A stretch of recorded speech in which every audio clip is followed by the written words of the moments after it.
Setelah Kota Makassar, kini pemerintah Provinsi Sulawesi Selatan menyasar perhotelan di Kota Palopo untuk mewujudkan program wisata COVID.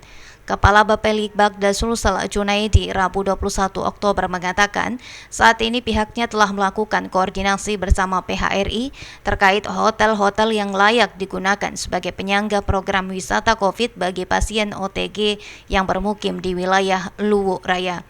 Untuk pendanaan, Junaidi mengaku hal tersebut telah dipersiapkan oleh pemerintah pusat dalam program Dana Siap Pakai. Sulsel dalam program DSP Wisata COVID ini akan mendapatkan anggaran sebesar 50 miliar rupiah.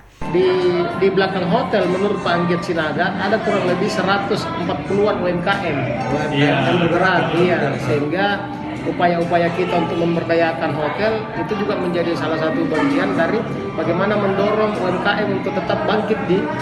Pemerintah Sulawesi Selatan berharap dengan adanya inisiasi wisata COVID-19 tidak hanya membantu jalannya operasional sektor perhotelan, lebih daripada itu pemberdayaan UMKM dalam mendukung wisata COVID secara langsung memberi sumbangsi terhadap aktivitas perputaran ekonomi di tengah upaya pemerintah dalam melandai penyebaran COVID-19. Tridewanti, Fajar TV dan Fajar Radio melaporkan.